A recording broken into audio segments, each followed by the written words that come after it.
Con su permiso, señora presidenta. Muy buenos días a todas y a todos, y con el gusto de saludarles e informarles. La siguiente, por favor. Que Mexicana actualmente es una organización sólida. A un año de haber iniciado operaciones, Mexicana se mantiene fuerte y en un entorno altamente competitivo, sumamente regulado, que corresponde a la propia industria del transporte aéreo.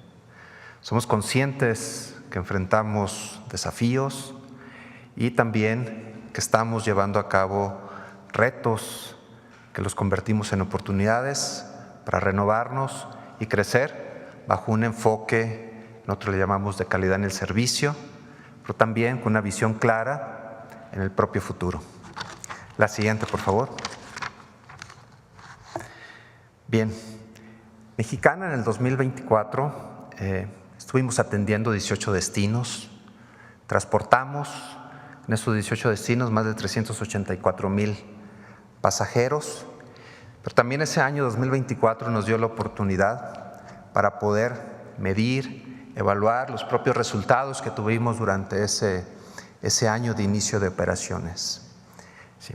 Esta parte que realizó Mexicana, obviamente aquí nos permitió la revisión y actualización del Plan Maestro de Negocios, ¿sí?, teniendo como premisa la incorporación, la nueva flota de Mexicana, los aviones Embraer, que próximamente estarán ya integrándose para comercializar el transporte aéreo. Esta parte fue fundamental porque tomamos decisiones estratégicas a partir del 6 de enero de este año, que precisamente tomamos como base la propia dinámica del comportamiento del mercado y la temporalidad con que se mueve la industria del transporte aéreo. Esta es una práctica común que se genera en todo este contexto de este mercado altamente competitivo. Y aquí precisamente la mayoría de las aerolíneas a nivel global toman estas decisiones considerando esta temporalidad, como por ejemplo la temporada baja. Precisamente lo que hacen es reducir o disminuir su oferta de vuelos comerciales, sus frecuencias, sus itinerarios, como parte de sus estrategias para eficientar sus operaciones y su rentabilidad. Esto es común en la propia industria, ¿sí? Y aquí es importante mencionar que precisamente con esto se preparan para la siguiente temporada alta. Esto es lo que verdaderamente Mexicana también se ha sumado a esta propia dinámica. Además de estas decisiones, a partir del 6 de enero, se derivaron de la terminación del contrato de prestación integral de servicios de transporte aéreo con la empresa con la cual Mexicana mantenía una relación comercial. Y a fin de lograr un eficiente empleo de los recursos disponibles, se determinó concentrar el esfuerzo en los destinos con mayor demanda, así como en aquellos destinos que no son atendidos por otras aerolíneas, como son Ixtepec, lo que es Ciudad Victoria, lo que es Palenque, a través de una alianza estratégica con nuestro prestador de servicios aéreos. Con estas acciones, Mexicana refrenda el compromiso con la conectividad aérea. Y para este 2025, con esta renovación que tenemos en el primer trimestre, o sea, a partir de enero, febrero, estamos nosotros considerando ampliar 2 destinos más para sumar 12 destinos. Igualmente, a partir del segundo trimestre, ampliaremos 2 destinos más que se estaría sumando Monterrey y Puerto Vallarta para sumar 14 destinos a los cuales Mexicana estará volando durante este 2025 y con una proyección de más de 500,000 pasajeros, pero también ofreciendo unos productos de conectividad de más de 83 conexiones a través del Aeropuerto Internacional Felipe Ángeles, donde es nuestra base principal de operaciones. La siguiente, por favor. Bien, aquí lo manifestado anteriormente se refleja en esta gráfica de cómo se maneja la dinámica o la temporalidad de la industria del transporte aéreo. Aquí es muy importante resaltar en las 2 primeras líneas, lo que es la línea azul, que es el comportamiento que tuvo esta industria, el transporte aéreo en el 2024, la línea naranja, que es del 2023, y la línea verde, que es el comportamiento de Mexicana. Mexicana se ha sumado a esta dinámica, Mexicana se ha adaptado a esta propia dinámica, Mexicana adopta las estrategias que implica la propia industria del transporte aéreo, precisamente para ser más eficiente operativamente, comercialmente y poder lograr la rentabilidad. La siguiente, por favor. Aquí es importante mencionar que Mexicana, con sus actuales capacidades operativas, al día de ayer ha logrado transportar más de 418,000 pasajeros. Hemos tenido una aceptación de satisfacción del cliente de 91%. Y eso habla la calidad de nuestros servicios, tanto en tierra como a bordo de nuestras aeronaves, servicios de calidad, servicios de calidez y también un factor importante que es la puntualidad de Mexicana. Y otro factor que es muy importante para la satisfacción del cliente es la limpieza de nuestros equipos. Hemos tenido un 99% en el cumplimiento de nuestros itinerarios, pero también aquí importante mencionar un 98.8% de puntualidad y manifestar que Mexicana es la línea más puntual saliendo desde el AIFA.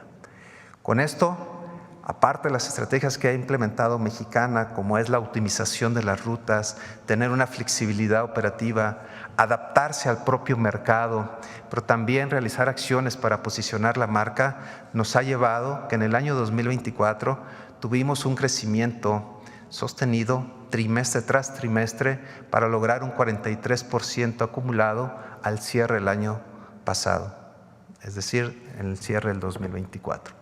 La siguiente, por favor.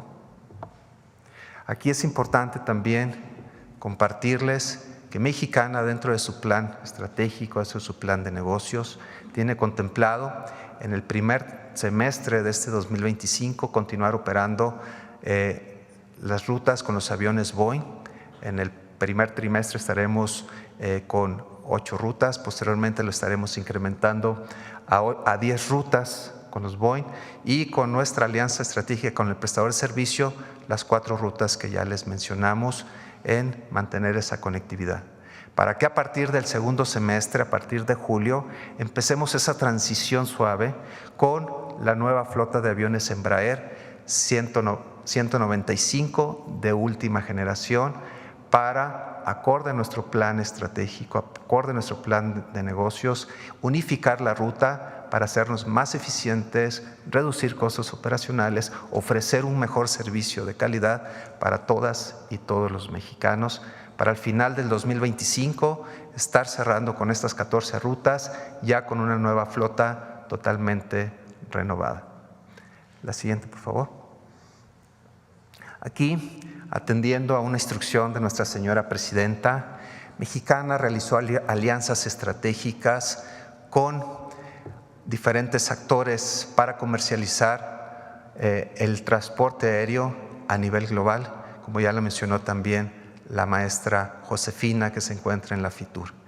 Esta alianza estratégica nos ha permitido a nosotros integrarnos de una manera progresiva a más de 100 agencias de viaje digitales, con lo cual al día de ayer hemos comercializado o hemos llevado a cabo una reservación de más de 500 boletos vendidos a nivel global y con esto posicionar la marca de Mexicana a nivel internacional. Aquí es importante destacar que precisamente de estas 500, el 30% corresponde al mercado europeo, un 2% al mercado asiático, un 1% en Oceanía y el 67% en el mercado mexicano o en el mercado de América, que también corresponde también en parte de lo que es Canadá, Estados Unidos y México. Y con esto pues damos una presencia a Mexicana, pero también a México a nivel internacional para promocionar nuestros destinos, promocionar las maravillas que tiene México para que se pueda volar a través de Mexicana a todos los destinos con los cuales nosotros tenemos una conectividad. Si me permite, señora presidenta, estaríamos presentando el video. Adelante, por favor.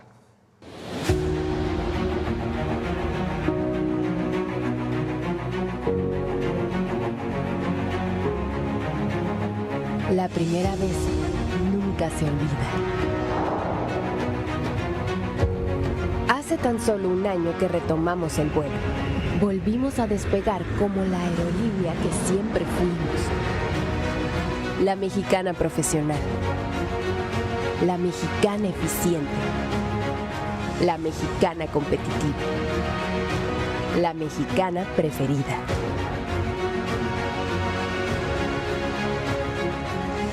En unos cuantos meses hemos vuelto a ocupar nuestro lugar como la compañía seria y comprometida que siempre fuimos. Y no lo decimos nosotros. Al día de hoy, hemos transportado a más de 418,000 pasajeros, lo que refleja la confianza de quienes nos eligen en cada vuelo. Hemos cumplido con el 99% de los itinerarios y una puntualidad del 98.8%. Seguimos siendo la primera en demostrar que la excelencia no es solo un objetivo, sino un compromiso diario. 2024 fue un año de retos estratégicos. Sin embargo, fuimos capaces de aterrizar con éxito todas nuestras metas. Crecimos un 43% como resultado de la optimización de las rutas, una flexibilidad operativa y la capacidad de adaptación constante en un mercado competitivo y en permanente evolución. 2025 nos presenta un cielo despejado.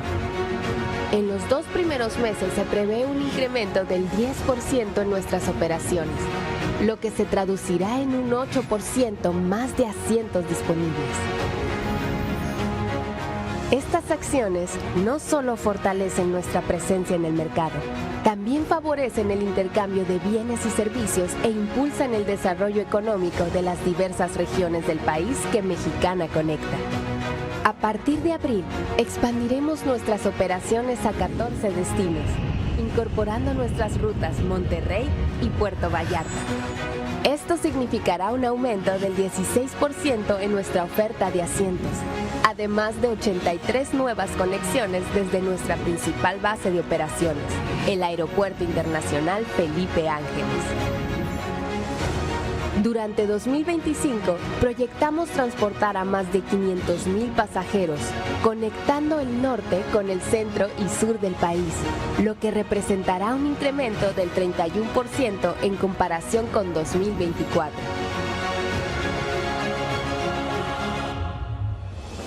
Porque en Mexicana no solo volamos, conectamos personas y oportunidades. Este año daremos un salto decisivo hacia el futuro con la transición a una flota más moderna y sostenible. Durante el primer semestre, continuaremos operando con nuestros aviones Boeing. Y a partir de julio, tomarán el liderazgo de nuestra flota los Embraer de última generación, aviones caracterizados por su innovación y eficiencia. Estas nuevas aeronaves no solo redefinen la comodidad y capacidad operativa de Mexicana, sino que también refuerzan nuestro compromiso con el medio ambiente.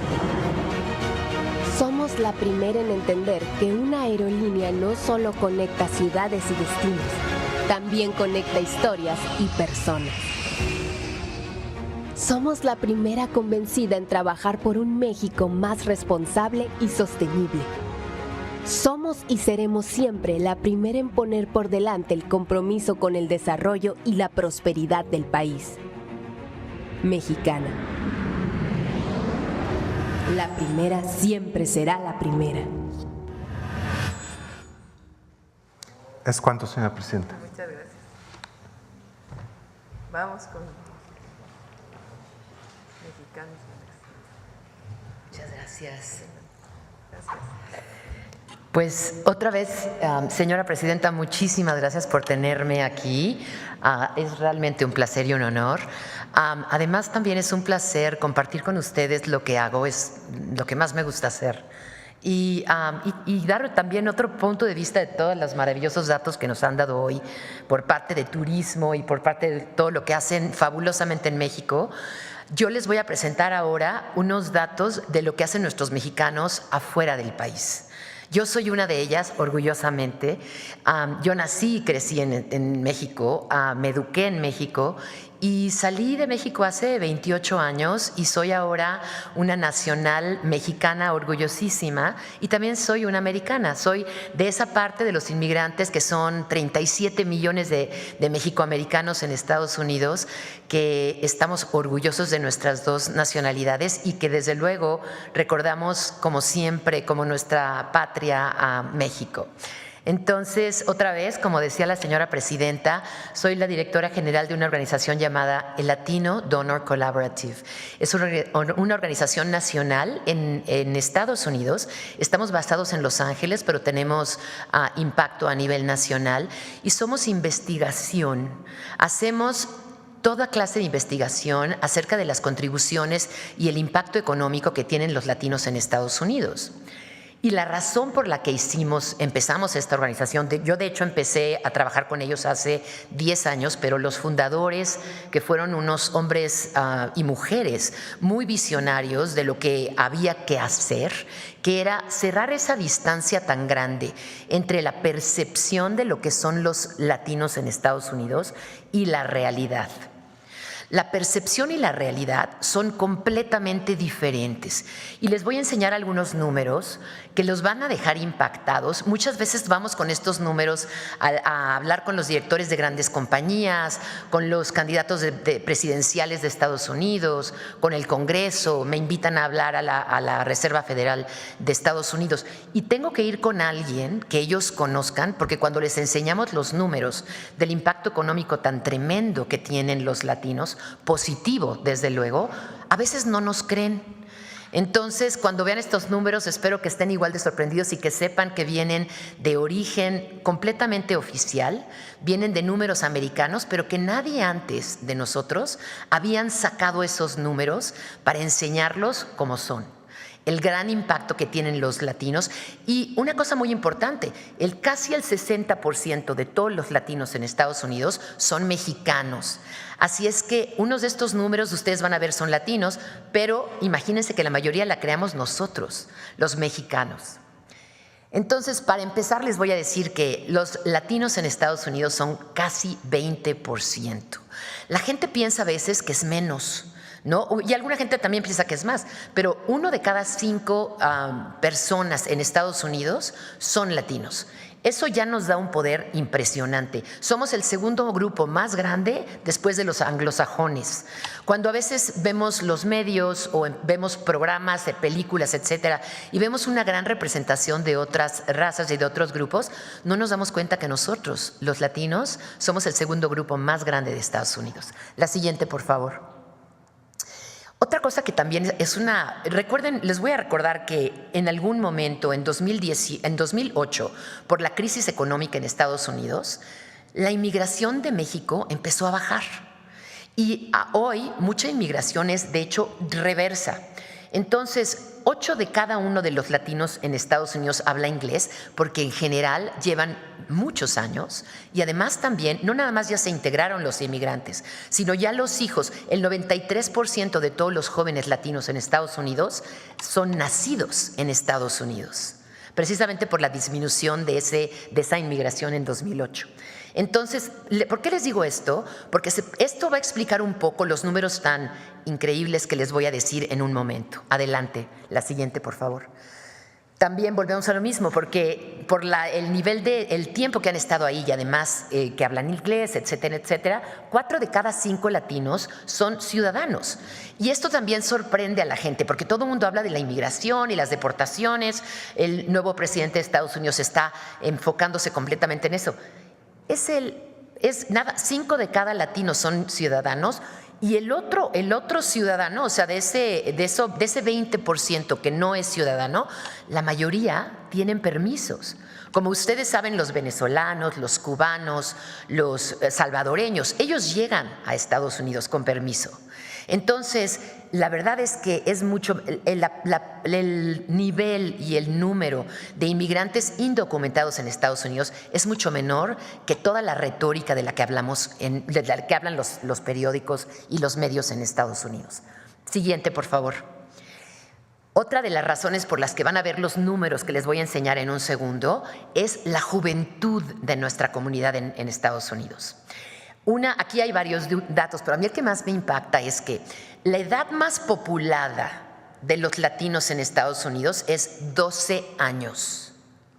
La edad más populada de los no latinos en Estados Unidos es 58 años. Imagínense el nivel de juventud que tenemos.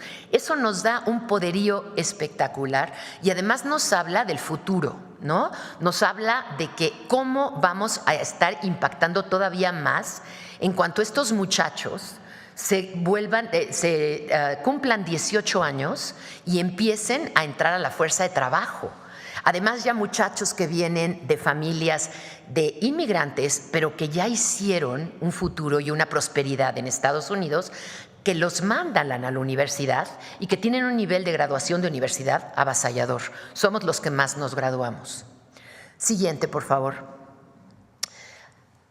Ahora va el número que les voy a decir que creo que les va a impactar.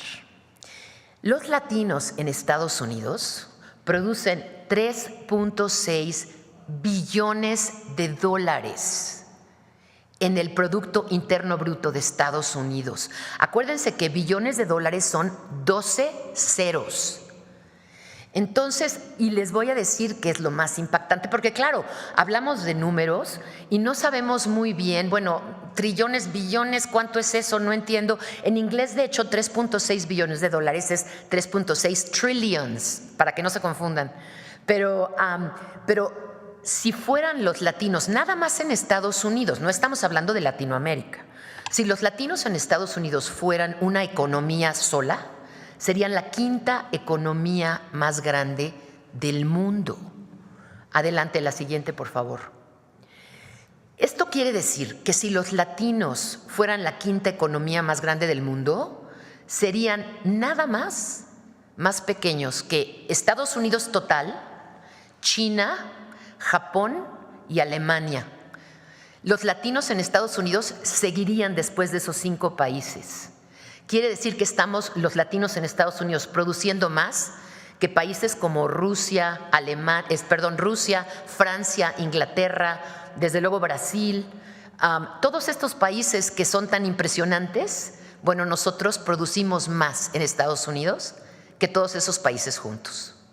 Además, una cosa que no está aquí es que de las 10 economías más grandes, si los latinos en Estados Unidos fueran una economía, serían la tercera más rápida en crecimiento de todas las economías más importantes. Entiendan que nada más China e India estarían creciendo más rápido. Y otra cosa que les quiero decir también es que de las 10, siendo la quinta economía más grande del mundo, estamos produciendo más que India. India son 1.400 millones de personas. Los latinos en Estados Unidos somos 63 millones. O sea, con un 5% de población en Estados Unidos, producimos más que India. Adelante, la siguiente, por favor. Bueno, desde luego, esto tiene una implicación en consumo tremenda, porque obviamente esta economía quinta, que es la más grande del mundo, no es producida nada más por los inmigrantes que apenas llegaron y que trabajan en el campo.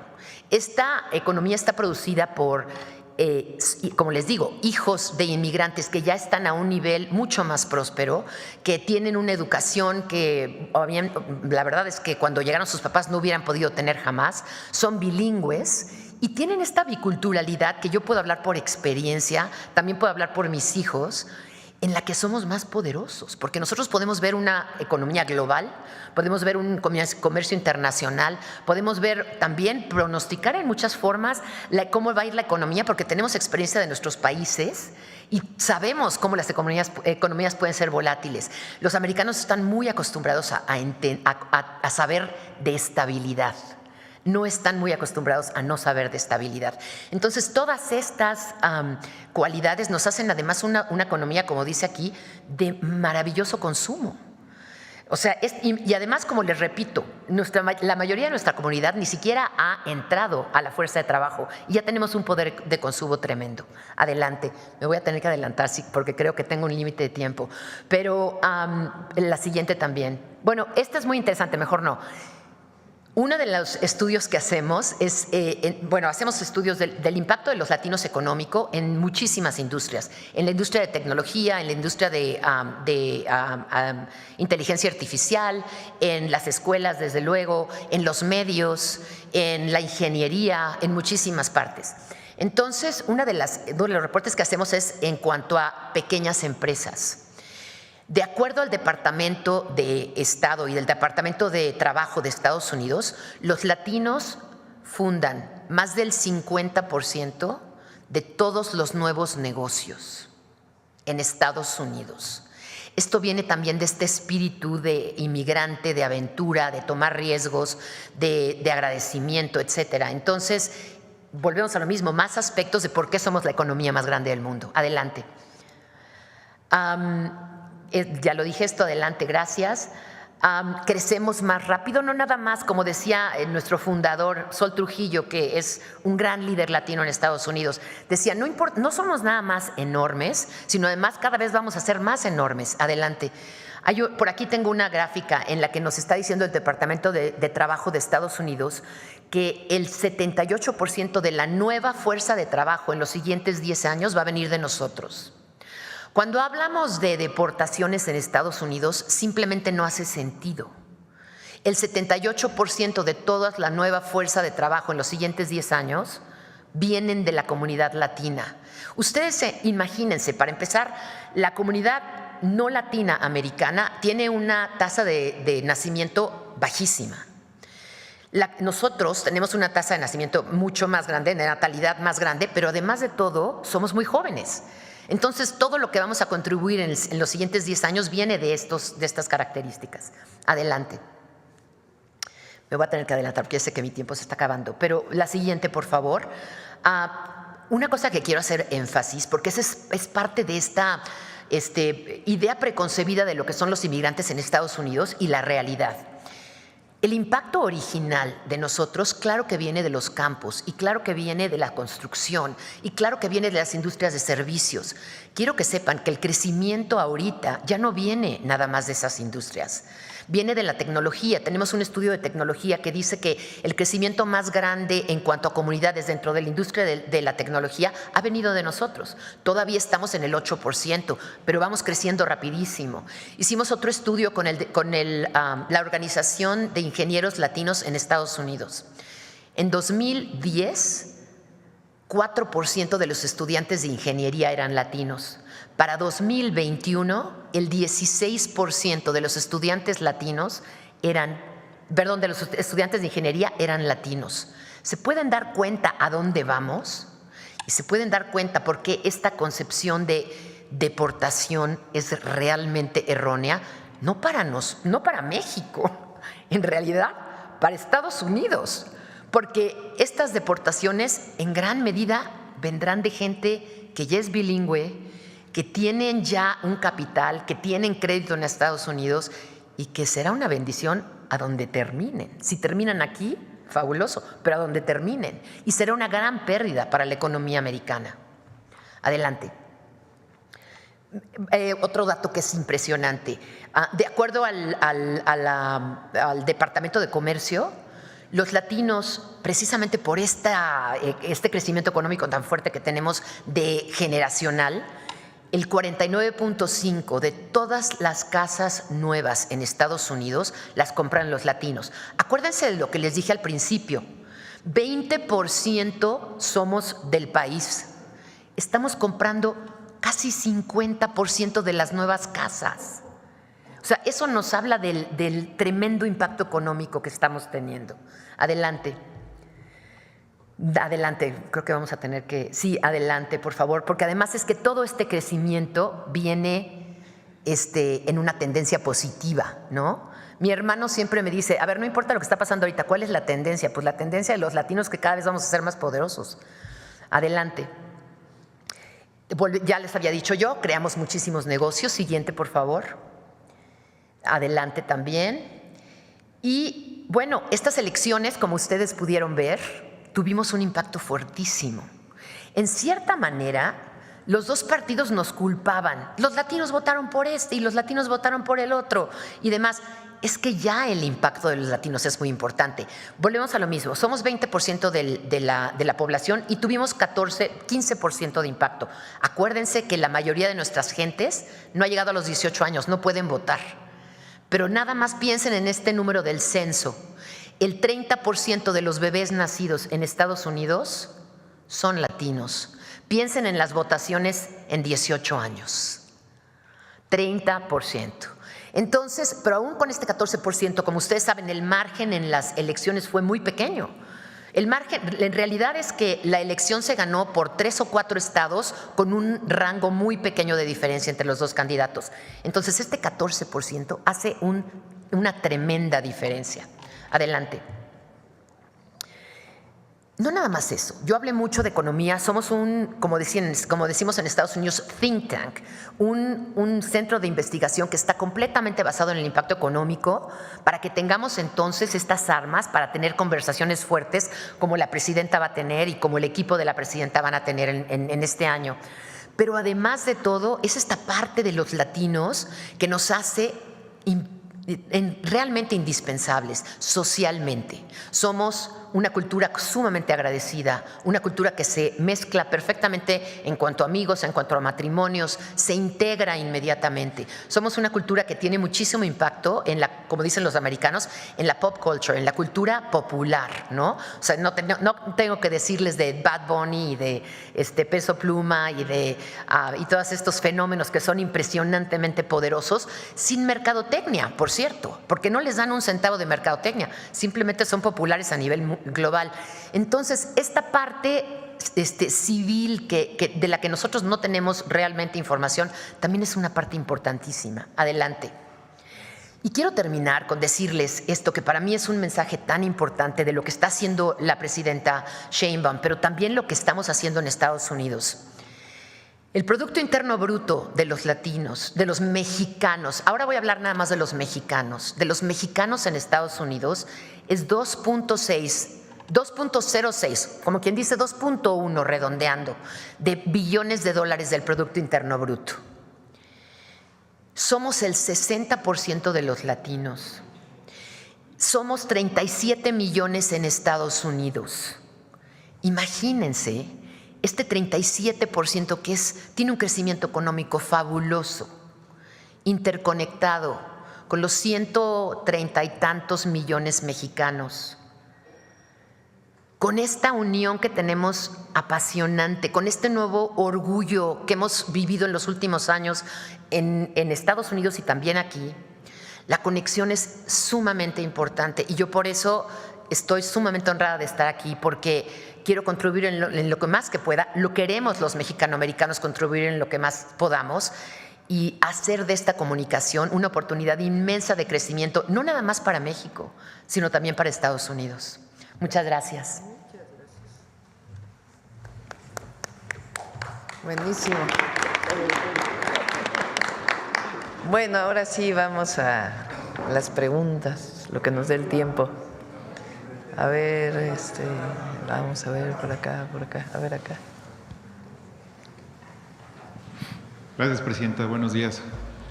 Julio Mar Gómez, de Medios Digitales del Pacífico, Sin Puntos ni Comas, y juliomargs.com. Referente a los temas, hemos escuchado a nuestra audiencia y me preguntan sobre el tema de Mexicana de Aviación, del Tren Maya y también sobre los hoteles. Si bien es cierto, pues siempre cuando inicia una empresa, esta empresa del Estado, siempre es inversión. ¿Cuánto es el impacto económico que ha generado para las empresas en beneficio? Sí, es decir, que se encuentra en números, si no bien como ganancias, por lo menos que sean autosustentables. Y por otro lado, ¿cuál es el impacto económico regional y sobre todo nacional? Sería mi pregunta. Las empresas inician y estuvo calculado su plan de negocios. Cualquier empresa que inicia, pues siempre tiene al principio pues un equilibrio, busca su equilibrio entre sus ingresos y sus gastos y después ya pues las ganancias que pueda generar. Entonces, las empresas tienen la mayoría tiene equilibrio dentro del plan de negocios que se planteó. Mexicana hizo una revisión, como lo mencionamos, a principios de este año, porque además tenía algunos aviones rentados, se acababa la renta de esos aviones y como cualquier empresa hizo su revisión. Pero tienen un plan de negocios que le da a México y le da particularmente al sureste de México. Entonces, están funcionando bien. ¿Tiene una fecha establecida o proyectada, mejor dicho, para tener una ganancia? Algunas tienen el 27, otras el 28, otras el 30. El Tren Maya, por ejemplo, pues va a tener su complemento con el tren de carga, que es muy importante, pero todo es parte del plan de negocios como originalmente se planteó.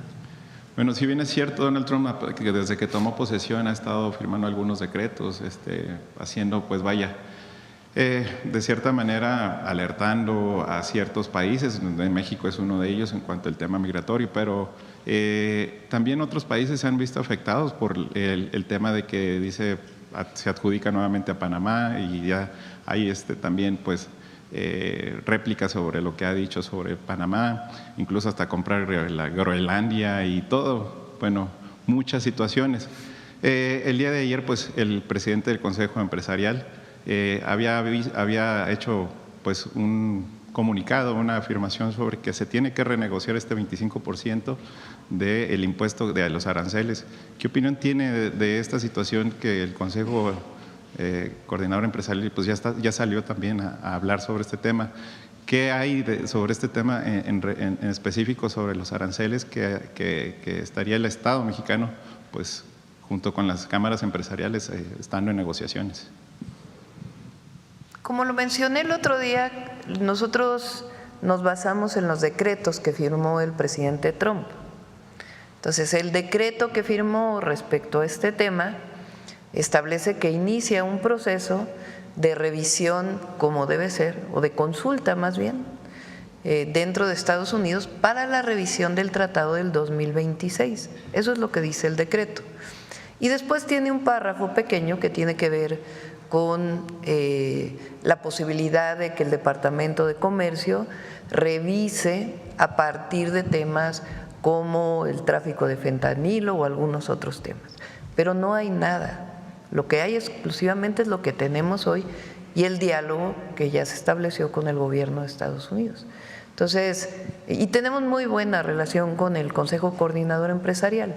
Estamos en plena comunicación, tanto con el consejo que formamos para el Plan México, como en general con el Consejo Coordinador Empresarial, en donde estamos colaborando.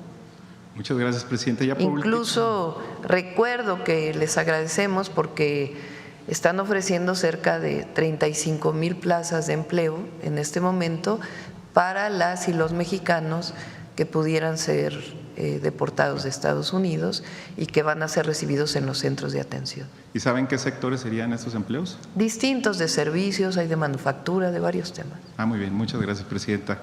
Ya por último tema sencillo, pues ya ve que el Comité de Evaluación del Poder Judicial pues se le ordenó por parte del Tribunal Electoral del Poder Judicial, pues le ordenó que siguiera con pues ante las denuncias del juez de distrito, pues del amparo. ¿Por qué se tomaron esas decisiones de detener este comité y por qué también Gerardo Fernández Noroña pues hizo una invitación a que continúen estas evaluaciones? ¿A qué se debe y precisamente cuál es su opinión o el mensaje que pudiera darle para que diera continuidad y si habría algún retraso en cuanto a las elecciones del 25 debido a esta situación? ¿Cuál es la opinión que tiene el referente?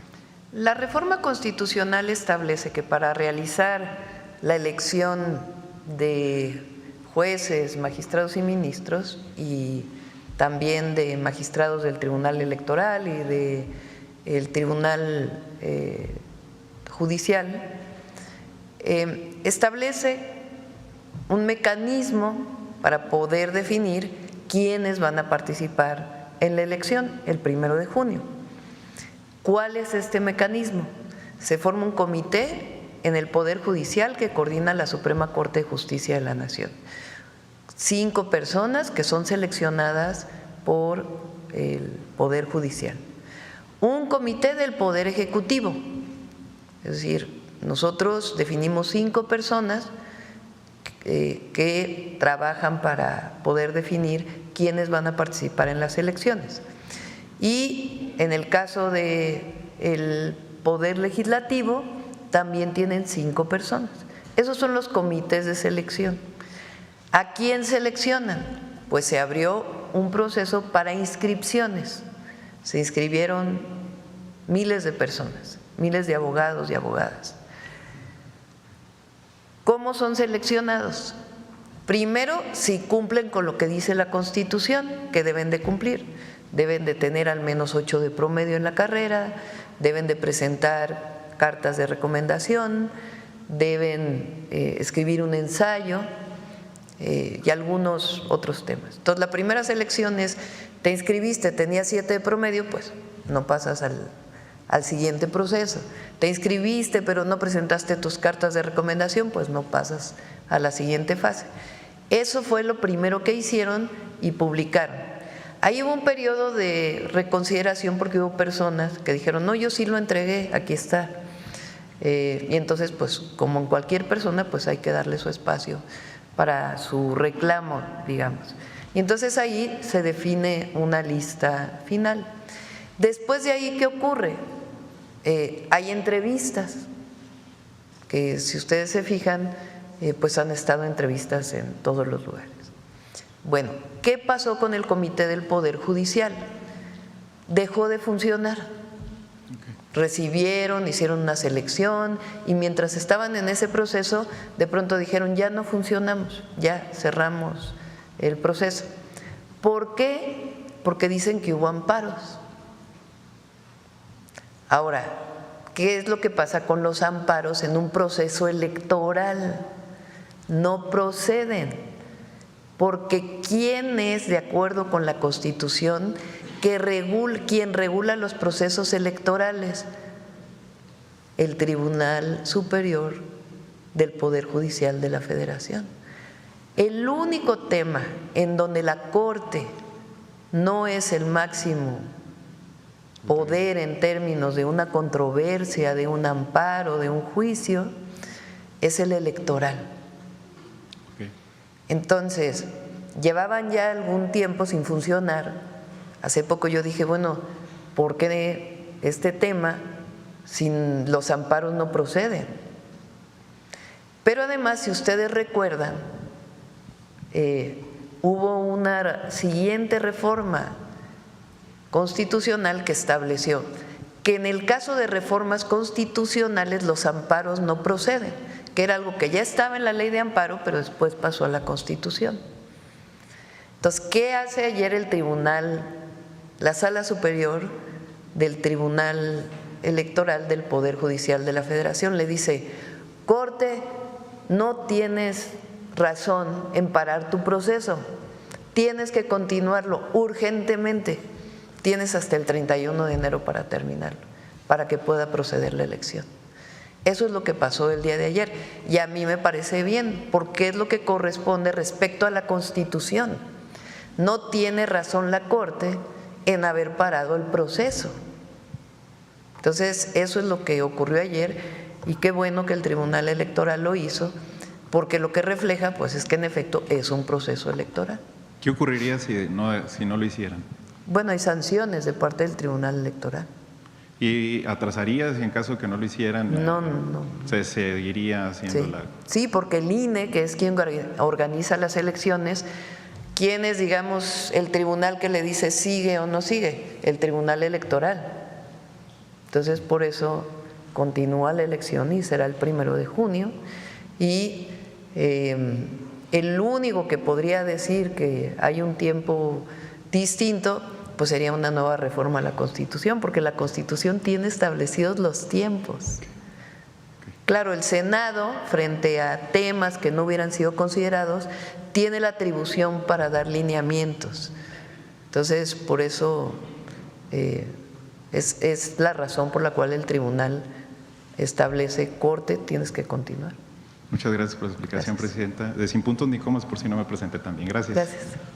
A ver, aquí. Gracias, Presidenta. Muy buenos días a todas y a todos. Liliana Noble, de Pulso Saludable. Presidenta, si me permite preguntarle a Ana Teresa Ramírez, ¿cómo sería en términos económicos la vida que ya han descrito en alguna película? Pero me gustaría saber qué pasaría justamente un día sin la productividad de los mexicanos. En términos económicos, ¿han cuestionado? ¿Tienen algún dato que nos pudieran compartir? Esa sería mi primera pregunta. Gracias. Por acá. O el micrófono. Aquí, vente. Gracias. Estamos exactamente en eso. Estamos produciendo, esto es una primicia, nadie lo sabe, pero estamos produciendo un reporte exactamente de eso. Como bien dijiste, hay una película que se llama Un día sin un mexicano en Estados Unidos que fue muy famosa. Sé que los productores también están trabajando en la segunda versión, lo cual va a ser magnífico, pero estate pendiente porque vamos a sacar un reporte de eso. Creo que lo que podríamos decir inmediatamente, obviamente de los números que les compartí, es que 3.6 billones no podrían funcionar. Y con eso, si tú le restas el 3.6 billones al PIB de Estados Unidos, obviamente lo ponen en una situación muy desventajosa. Está el PIB de China creciendo a niveles aceleradísimos, como les dije también, entonces estarían en riesgo de estar sobrepasados por China. Hay una estadística muy buena de Pricewaterhouse que hace una estimación de dónde van a acabar los PIBs en 2050. Por cierto, México termina en un lugar muy favorable, séptimo, de acuerdo a Pricewaterhouse, pero Estados Unidos ya termina en lugar 3. Entonces, vamos a ver si esta nueva administración entiende estos números, que si los entiendo yo los debe de entender el presidente, y cambia un poco esta forma de ver a la comunidad inmigrante ahorita. Muchas gracias. Claro que sí. Gracias. Y como segunda pregunta, Presidenta, escribí un artículo acerca de los CECITs y de estos centros de educación y cuidado infantil, y entonces LinkedIn me envió una notificación felicitándome por el artículo y el contenido y pidiéndome autorización de promoverlo. Entonces, obviamente tú dices que sí, ¿no? Eso no es lo importante, consideraría yo. Lo importante es lo que está haciendo usted por estas comunidades. El contenido no lo genero yo, solamente le doy una forma periodística. Pero también Alito Moreno, el presidente del PRI, le dio un like a esta información diciendo que le parecía que era algo que veía muy buen futuro. Y empecé a investigar y algunas organizaciones están aplaudiendo esta iniciativa, y la pregunta sería si tienen prospectada alguna temporalidad en la que van a generar centros iguales en el resto del país. Este año es Ciudad Juárez, como me comprometí. Son 12 y ya se están viendo otros que pudieran estar en Ciudad Juárez. Y mi compromiso fue atender primero a las mujeres de la maquila y a las jornaleras agrícolas. Entonces, SOE, cuando presentó aquí el director del IMSS, expuso cuáles son las ciudades de México que tienen más presencia de maquila. Después de Ciudad Juárez está Tijuana, y así incluso la Ciudad de México tiene también maquila. Entonces, la idea pues es primero cumplir el compromiso de atender a las mujeres de la maquila, pero nos va a ayudar este año a visualizar cómo operan, porque tiene una virtud el que sea el IMSS quien promueve los CECIs. Y en el caso de el IMSS con el DIF, por ejemplo, si hay una alianza IMSS-DIF, que es una parte también de los centros que se van a construir en Ciudad Juárez, el DIF le pagaría al IMSS público lo que le correspondería de recibir personas no afiliadas. Entonces, es un modelo de alianza pública-pública que es muy buena porque el IMSS tiene recursos para poder construir estos CECIs, dado que los empleadores, iba a decir la patronal, pero ya no se dice así, los empleadores y los trabajadores aportan al IMSS. Entonces, de ahí hay una parte que está etiquetada para guarderías. Entonces, esa parte que está etiquetada para guarderías se va a usar para los CESIS, ya fue aprobado en el Consejo de Administración, y para aquellos que no son afiliados o aquellas que no son afiliadas, habría un esquema en donde el gobierno, sean estatales o federal, aporta la parte que le correspondería de los niños o niñas que no son parte de los trabajadores afiliados al IMSS. Entonces, es un modelo muy bueno que nos permite crecer sin necesidad de estar utilizando el presupuesto de egresos de la Federación para su primera aportación. Gracias, Presidenta. Y finalmente, hace una semana y media… y luego, el modelo también es importante, claro, porque no es la guardería donde solo se dejaban los niños, que por cierto las guarderías del IMSS son muy buenas, lo que pasa es que se pervirtieron por la subrogación. Las mejores guarderías del IMSS son las que operan las y los trabajadores del IMSS, y a eso es a lo que estamos regresando. Pero ya no solo es el modelo de que estén los niños mientras la madre trabaja, sino que haya educación desde la primera infancia y cuidados, que es parte del sistema de cuidados.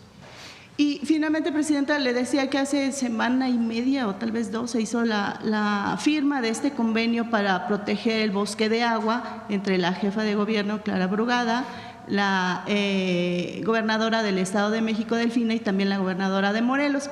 Ahí destacaba la gobernadora del Estado de México, Delfina. Ella considera que este bosque de agua debería ser considerado una área natural protegida por parte del gobierno federal. ¿Esto tendría alguna expectativa próxima? ¿Qué se tendría que hacer? ¿Se puede conseguir esto? Decía la jefa de gobierno que, bueno, las tres coincidían, y también estuvo la secretaria de Semarnat, coincidían todas en las virtudes, que no solamente es el tema del agua, sino la parte cultural, y también algo que también menciona mucho la secretaria Josefina y Alejandra Fraustro, es el tema del suelo, ¿no?, de conservación, tan importante y tan olvidado en otros gobiernos. ¿Qué podría surgir al respecto, Presidenta? Casi todo este bosque de agua, que es este límite, tiene decreto de distintos tipos. A lo mejor valdría la pena estudiar que todo fuera parte de un mismo decreto, pero no quiere decir que no estén protegidos. Está la Sierra del Chichinautzin, que es el límite entre Morelos y la Ciudad de México, que es un área natural protegida. Después está lo que se llama el suelo de conservación de la Ciudad de México, que formalmente es el 58% de su territorio, aunque han crecido los asentamientos. Además, hay áreas naturales protegidas decretadas por el gobierno de la Ciudad de México, el entonces gobierno del Distrito Federal, y además hay un esquema que trabajé cuando yo fui secretaria de Medio Ambiente de la ciudad, que se llaman reservas comunitarias. Es un decreto en donde, en acuerdo con las comunidades y con los ejidos, porque prácticamente el 90% de la propiedad de ese suelo es ejidal y comunal. Entonces, se hicieron reservas comunitarias en donde la propia comunidad las cuida, a partir de un recurso que les da el gobierno de la Ciudad de México a través de la Comisión Nacional de Recursos Naturales. Entonces, quizá lo que valdría la pena, que ahí estuvo la secretaria Alicia Bárcenas, es que todos estos decretos que están divididos se pudiera hacer un solo decreto a partir de las categorías. ¿Qué categorías tienen las áreas naturales protegidas? Dependiendo de su biodiversidad, dependiendo de su riqueza biológica.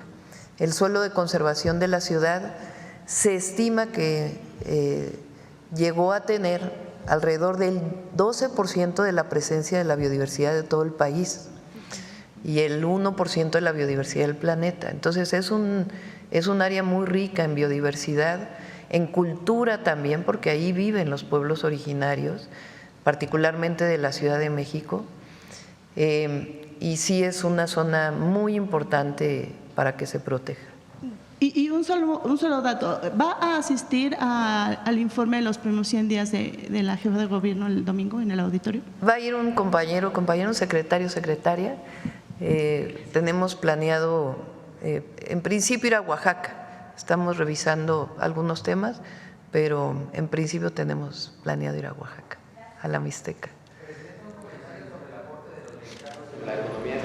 A ver, vamos por acá porque…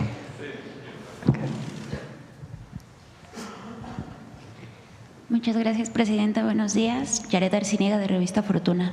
Sobre Mexicana de Aviación, Presidenta, ¿qué tan importante es la operación de Mexicana de Aviación para seguir impulsando la reducción de las tarifas aéreas? Lo comento porque en algunas rutas, como la zona petrolera de Veracruz, en Coatzacoalcos, en Anchistal, solo vuelan 2 aerolíneas y los precios de los boletos son muy altos. ¿Cómo ha disminuido el precio de los boletos de avión en las 16 rutas en las que participa Mexicana de Aviación? ¿Sigue el mercado de la aviación viviendo un problema de oligopolios, Presidenta? Esto es importante porque el 70% de los mexicanos nunca han viajado en avión y debido a estos costos altos, ¿esto ha cambiado? Habría que hacer el estudio, no sé si tengan el estudio, por ejemplo, si Aeroméxico o Aerobús han bajado sus precios a partir de la presencia de Mexicana. Habría que revisar ese estudio, no lo hemos realizado, pero tienes razón en el sentido de que Mexicana, al ser una empresa pública, que hay muchos que todavía se quedaron soñando en el ayer, muy poquitos ya nada más, que dicen que el gobierno o el Estado mexicano, más que el gobierno, no debería tener empresas públicas. Son de los que creen que Pemex debería privatizarse, que CFE debería privatizarse, que no tiene sentido que haya una empresa pública que se llame Tren Maya y que promueva el turismo en el sur-sureste, y nosotros pensamos distinto. Y particularmente Mexicana tiene ese objetivo, mantener los bajos costos sin comprometer su plan de negocios, pero que permita que muchos más mexicanos puedan viajar por avión. Por eso mantiene el bajo costo al mismo tiempo que revisa su plan, y por eso la adquisición de los nuevos aviones, para que puedan llegar a mucho más rutas.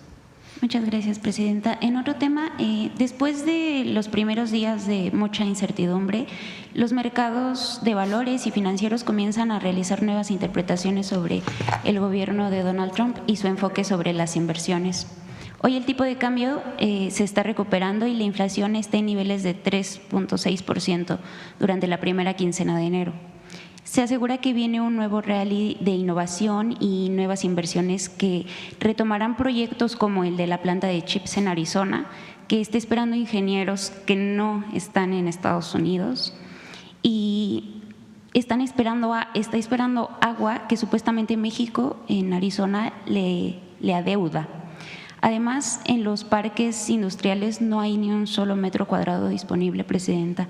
Con el Plan México y los incentivos fiscales para la inversión y capacitación, ¿cómo se seguirá marcando la ruta para la relocalización de cadenas de suministro, la sustitución de importaciones y en qué medida llevará México la manufactura a la mentefactura? Podemos hacerlo, Presidenta, sin colocar en riesgo nuestros recursos naturales y pues también preguntarle cómo se garantizará que el Plan México sea fiscalmente sostenible a largo plazo, considerando los incentivos fiscales y las inversiones necesarias sin comprometer la estabilidad de las finanzas públicas. ¿Tienes ahí la gráfica de la inflación? Para que vean la inflación de los primeros 10 días de enero. Para quien dice que la economía mexicana no es fuerte. Somos fuertes allá y somos fuertes acá. El 3.69. Y el peso, con lo que podría haber variado frente a la llegada del presidente Trump, se ha mantenido. Entonces, eso quiere decir que hay confianza y que la economía de México está bien, está fuerte. Hay reservas en el Banco de México, hay recursos en el pueblo de México. Fíjense, esto es con todo y el aumento salarial. del 12% del salario mínimo. Y además tenemos un plan que se llama el Plan México. Recientemente salió publicado el decreto que nos comprometimos, nos retrasamos 2 días en el decreto, o 3, era para el viernes y salió el lunes o el martes, de los incentivos, algunos incentivos adicionales para la inversión, que es una renovación del decreto que había expedido el presidente López Obrador con nuevos temas. Ahí se establece que los incentivos son hasta, si mal no recuerdo, 30,000 millones de pesos para los próximos 6 años. Hasta ahí es el tope de los incentivos. Entonces está calculado frente al crecimiento de la economía mexicana, frente a el incremento de los ingresos, que por cierto hay incremento frente al año pasado de los ingresos en tesorería, en el SAT. Ya cuando termine el mes lo vamos a presentar. Es decir, la gente, y lo agradecemos muchísimo, está contribuyendo, está pagando sus impuestos. Estamos arriba de enero, en términos reales, de enero del 2024. Entonces la economía está bien, está fuerte, y este plan está calculado frente al propio Plan México de su crecimiento económico y los recursos financieros y fiscales. En otro tema, Presidenta, por último, en Revista Fortuna publicamos información que revela que durante la gestión de Emilio Lozoya en Pemex, la empresa estatal firmó contratos con 3 compañías extranjeras: Philly Resources, MWS Management y Price Permanent Holdings, que pues para llevar a cabo trabajos de exploración y producción petrolera, principalmente en la región de Chincontepec, en Veracruz. A pesar de los problemas financieros de Pemex, la falta de presupuesto y un marco legal poco claro, funcionarios de la empresa como Froilán Gracia alentaron a las empresas a defender sus contratos en Pemex, prometiéndoles pagos y nuevas oportunidades que no se materializaron. Les prometió que podrían tener contratos de fracking que no estaban ni estarán contemplados en la regulación.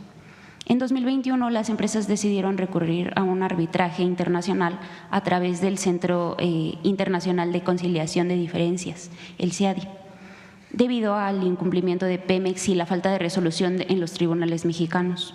Tras un proceso de 5 años, en 2023, el tribunal falló a favor de las empresas, de estas empresas extranjeras, concluyendo que el gobierno mexicano, a través de Pemex, violó las protecciones a los inversionistas previstas en el TEMEC y ha ordenado una indemnización de $200 millones por la cancelación de contratos. Presidenta, dado el fallo del CIADI en 2023 y el impacto que tendría sobre las finanzas de Pemex, ¿no sería momento de auditar cómo se generaron muchas deudas de Pemex? Porque casi todos los contratos tenían una cláusula de cesión de derechos, lo que propició prácticas de corrupción. Sí, se revisa. No tengo ahora el dato, pero con gusto le pedimos a la Secretaria de Energía y al director de Pemex que puedan informar. Muchas gracias, Presidente. A ver, acá. Ahorita haces tu pregunta, Carlos, antes de que nos vayamos. Presidenta CONAS, su servidor Carlos Pozos de LM Noticias. Feliz año. Gracias. Tenía 30 días hoy sin la fortuna de poder platicar. Mi primera, quisiera al final de mis 3 preguntas, como le solicité en diciembre 23, de un derecho de réplica, si es posible. Inicio con la primera pregunta. Donald Trump Jr. anunció que su padre, el presidente de los Estados Unidos, Donald Trump, contempla reducir el peso de los medios tradicionales que tienen la sala de prensa de la Casa Blanca para dar acceso a reporteros independientes o blogueros. En su propio podcast apuntó que mantener la presencia de los medios tradicionales solo por el hecho de que han estado ahí por mucho tiempo no parece ser una buena manera de proceder. Le pregunto, Presidenta, luego de analizar las acciones y mensajes de Donald Trump con la cabeza fría sobre el adelantar el tratado, la renegociación del tratado comercial, y la emigración, ¿está en sus ánimos en estos momentos de extenderle una invitación a Palacio Nacional a Donald Trump, así como sucedió en la administración de Enrique Peña Nieto, pues cuando visitó la residencia oficial de Los Pinos en agosto del 2016? O si enviará a usted al canciller Juan Ramón de la Fuente o al secretario de Economía Marcelo Ebrard para buscar un diálogo directo.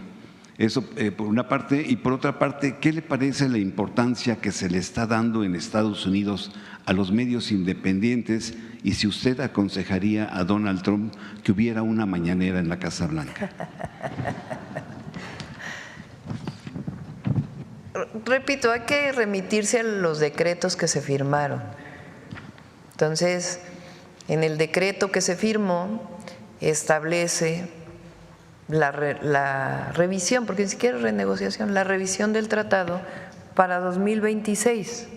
Entonces, ¿qué significa eso? Pues que se empieza a trabajar para su firma, su revisión si es necesaria, para el 2026. Entonces, no habría por qué adelantar. Lo que sí inician pues es normalmente un proceso de consultas a empresarios, trabajadores, a los distintos sectores de la sociedad para ver cómo ha operado el tratado comercial. Pero no, nosotros, repito, lo mejor es fijarse en lo que está escrito en los decretos. Entonces descarta una invitación y el envío de… pero eso es normal, pues es parte de la relación bilateral. Entonces, en su momento, no necesita uno adelantarse a nada. En su momento, el presidente López Obrador estuvo 2 veces en la Casa Blanca con el presidente Trump. Pero lo importante pues es los acuerdos que se tienen que tomar con la nueva administración y ya en su momento pues se verá si viajan servidores públicos, si vienen servidores públicos de ellos para acá. Eso ocurrió, por ejemplo, en el primer periodo cuando llegó el presidente López Obrador, incluso antes de que entrara el presidente, cuando era presidente electo, el presidente López Obrador recibió la visita del secretario de Estado. Estuvo ahí entonces era canciller Marcelo Ebrard. Entonces es normal pues que haya visitas bilaterales. Bien, como segunda pregunta, Presidenta CONA, Claudio X González Laporte. Bueno, y sobre que participen medios, está bien, está muy bien. ¿Le parece bien que participen medios independientes? Pues en la Casa sí, Blanca? pues es lo que hacemos aquí, hay apertura a los medios tradicionales, comerciales, como queramos llamarles, y también a los medios alternativos. Bien, como segunda pregunta, Presidenta, Claudio X González Laporte ha llamado la atención por ser uno de los principales detractores del gobierno del expresidente Andrés Manuel López Obrador, junto con su hijo Claudio X González, de quien recordamos que encabezó el movimiento de la Marea Rosa de cara a las elecciones de 2 de junio del 2024. Claudio Laporte me concedió una entrevista y me llama la atención de sus declaraciones al expresar que el Plan México es la clave para renegociar el TECMEC y para enfrentar ahora al presidente Donald Trump. Con una nueva postura, Claudio Laporte pues hace un llamado a los empresarios mexicanos a la unidad y a invertir en el país y no basarse solamente en la inversión pública o extranjera. Por ello me permito preguntarle, Presidenta, ¿qué opinión le merece esta nueva actitud de este empresario llamando a la unidad y si cree que estos llamados o estas declaraciones son auténticas? Y en este mismo sentido, si considera que el Plan México es la clave para la renegociación del Tratado de Libre Comercio y para enfrentar a Donald Trump, y si pues el Plan México será nuestra tabla de salvación para evitar una guerra arancelaria. Cuando estuve en campaña y ya como presidenta constitucional, como presidenta electa y constitucional, siempre planteé que hay diferencias en México con unas y otras personas. Eso es la democracia. Estos que dicen que hay autoritarismo y que La democracia es que haya libertad de expresión, entre otras cosas, además de el gobierno del pueblo, por el pueblo y para el pueblo, como bien decía Lincoln. Entonces hay libertad de expresión y habrá cosas en las que no estemos de acuerdo, pero hay cosas en las que sí. Entonces, en este caso, pues este empresario estuvo en la reunión, participó, es parte de del grupo se llama, antes se llamaba Nombres de Negocios, ahora se llama Consejo Mexicano de Negocios, en el que me invitaron a dar una plática hace unos meses, asistí ya como presidenta constitucional, les platiqué hacia dónde iba el Plan México, y es una propuesta integral que tiene como base el bienestar del pueblo de México y la nación. Entonces, no es un plan para enfrentar al presidente Trump, no es un plan para coyuntural, es un plan para México en el largo plazo incluso, no solo para el sexenio, que tiene como objetivo no solo el crecimiento económico, porque el PIB a veces no refleja el bienestar o los salarios de las y los trabajadores, sino que tiene como objetivo el desarrollo equitativo y sustentable, le llamo yo, del país. Entonces, que se fomente la producción en México. ¿De qué sectores? Pues muchos en los donde importamos. Decían, bueno, es que están planeando que van a dejar de importar productos de China porque ahora es la coyuntura de Estados Unidos y la competencia con China. No, no es por eso. Claro que nosotros queremos que se fortalezca el tratado comercial que tenemos con Estados Unidos y con Canadá, porque fortalece a las tres naciones. Incluso pensamos que debe abrirse al resto de América. Pero el tema de dejar de importar tiene que ver con la fortaleza de la economía mexicana. El que muchas cosas que se fabricaban en México, como la industria textil, por ejemplo, y que se fue cerrando producto de estas importaciones. Entonces, lo que decimos es, ¿cómo hacemos para recuperar la industria textil, que mucha de ella, por cierto, es de pequeños empresarios, particularmente en el Bajío? Entonces, tiene que ver con esos sectores y con también la innovación que preguntaba la compañera hace un rato. ¿Por qué estamos planteando que haya producción de semiconductores y diseño de semiconductores en México? Pues porque ¿por qué no? Si eso nos fortalece. ¿Por qué estamos planteando el auto, que por cierto sí se dice Olinía? ¿Por qué lo estamos planeando? Pues porque ¿por qué no? ¿Por qué México no puede tener en este nicho comercial un diseño propio que permita desde la innovación, el desarrollo de la ciencia, la tecnología, permitir que se produzca en nuestro país para nuestro mercado nacional y en su caso para la exportación? Entonces, lo que tiene como objetivo pues es un plan para nuestro país en el largo plazo, sí, con el tratado comercial y con la relación con otras regiones del mundo. Ayer preguntaban de el tratado con Europa, que existe en México y que también tiene su revisión que se está haciendo frente al 2026 y que va muy avanzado. Entonces, es parte del Plan México. Como tercera y última pregunta, Presidenta, el Plan Nacional de Desarrollo es un instrumento para enunciar los problemas nacionales y para enumerar las soluciones en una proyección sexenial. El primer antecedente del Plan Nacional de Desarrollo fue el plan sexenal elaborado por el general Lázaro Cárdenas. En los gobiernos neoliberales, los esfuerzos hechos para establecer un mecanismo de planeación sexenal siempre fueron aislados y nunca cabalmente ejecutados, al grado que Enrique Peña Nieto tuvo que firmar ante notario que cumpliría sus compromisos.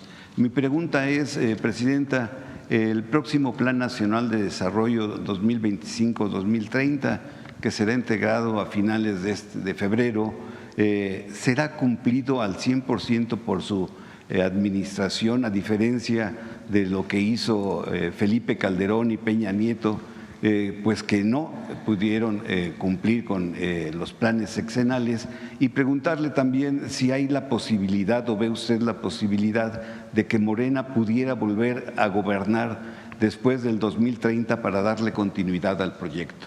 Sí, toda la posibilidad.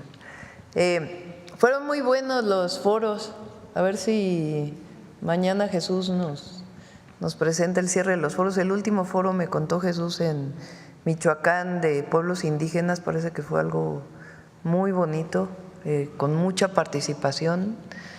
Entonces, a ver si mañana nos ayuda a dar un resumen del plan, y en la cuarta transformación los compromisos se cumplen. Bueno, ya vamos a cerrar porque ya son 9:30. Dejamos el derecho de réplica para la siguiente. Sí, para al fin que nos vamos a ver aquí muchos años. Carlos, a ver, ¿qué decías de lo de...? Buenos días a todos y todas, Carlos Navarro de Heraldo Media Group. ¿Cuál es su conclusión al saber que los mexicanos aportan los 2.06 billones de dólares a la economía estadounidense, Presidenta? Pues imagínense, es casi el 10%. O sea, es que por eso yo pedí que pudiera venir, Ana Teresa, porque ayer justo Jesús me enseñó muchas de estas láminas y dije, pues es que tiene que venir a exponerlo, porque si se acuerdan, siempre lo he dicho, las y los mexicanos en Estados Unidos contribuyen a la economía nacional con las remesas que representan el amor a sus familias, el amor a su país, y que además les damos las gracias y por eso los llamamos héroes y heroínas. Y siempre he dicho, pero además las y los mexicanos contribuyen a la economía de Estados Unidos, y aquí habíamos estado dando algunos datos, pero estos datos de las y los mexicanos y los latinos, las y los latinos, pues son sorprendentes y ayudan mucho a que en México se conozcan estos datos, pero que en Estados Unidos se conozca esta información, porque es muchísimo lo que contribuye la comunidad mexicana, que son nacidos en México y nacionalizados, o hijos de mexicanos y mexicanas, y algunas personas que por alguna razón no tienen papeles, pero que también contribuyen. Pero la gran mayoría, como bien se explicó aquí, son o tienen permiso de trabajo o ya incluso tienen las dos nacionalidades. Entonces son muy reveladores, y si nos permite Ana Teresa, pues que pueda seguir viniendo a las mañaneras para que podamos seguir informando, y si alguien de algún medio pues quiere mayor información, pues aquí a través de Paulina que podamos contactarlos. En esta campaña se construyó una narrativa justamente contra los latinos, pero los datos, por ejemplo, 8 de cada 10 hablan inglés y 4 de cada 5 son ciudadanos estadounidenses. No, pero además muchos de ellos votaron por el presidente Trump. Un porcentaje muy alto votó por el presidente Trump. Entonces es importante que se dé a conocer esto. Muy importante. Bueno, ya nos vamos porque ahora sí son 9:35, tenemos mucha información. La reconstrucción de Los Ángeles. Ya cerramos. Nos vemos mañana, compañeros, compañeras. Gracias, buen día.